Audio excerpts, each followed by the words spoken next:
زبان کی لکنت، ہلکلاہٹ، توتلا پن، بچوں میں وراثتی مسئلہ، خوف کی وجہ سے چھوٹی عمر میں یہ مسئلہ، نفسیاتی مسئلہ۔ میں ہوں آپ کا ہوسٹ شبیر سانٹیا اور آپ دیکھ رہے ہیں اپنا چینل کمپلیٹ ہیلتھی ٹپس۔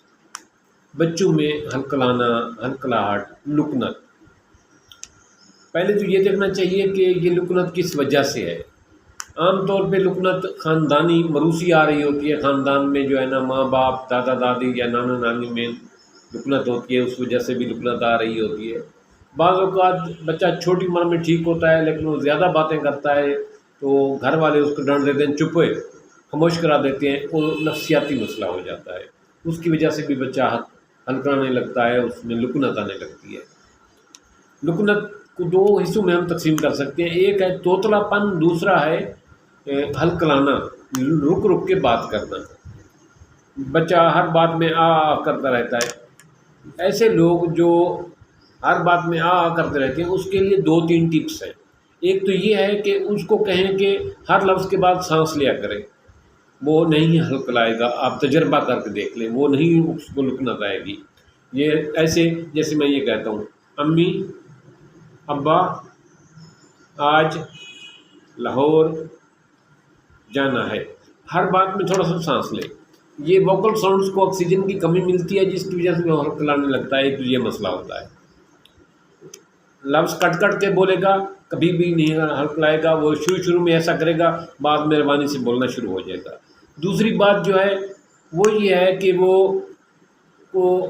بچے کو تلاوت کے لیے، دعا نعت کے لیے پڑھا جائے اور اس کو اپریشیٹ کیا جائے، اس کے لیے تالیاں بجائی جائیں، کہا جائے شاباش آپ اچھا بولتے ہیں، تو اس کو حوصلہ دیا جائے، اس سے بھی اس کی ہلکلاہٹ ختم ہو جاتی ہے۔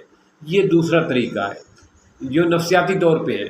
تیسرا طریقہ اس کا یہ ہے کہ ستیہ ناس ایک پودا ہے جو سردیوں میں، باہر کے موسم میں ہوتا ہے کھیتوں میں۔ ستیہ ناس کے دودھ جو ہے نکال کر، اس میں پتہ توڑے دودھ نکلتا ہے، وہ دودھ بچے کی زبان پہ مسلا جائے، اس سے بھی ہلکلاہٹ ختم ہو جاتی ہے۔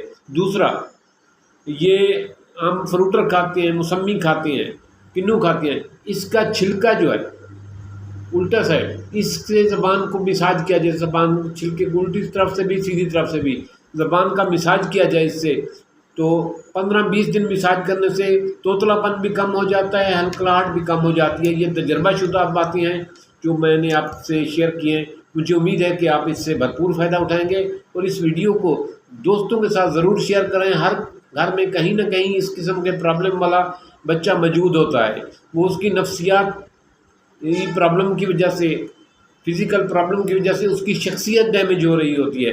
وہ 4 لوگوں میں اتنا لائق فائق ہونے کے باوجود بات کرتے ہوئے گھبراتا ہے کہ لوگ ہنس پڑیں گے، اس لیے وہ آپ کی امداد کا مستحق ہے۔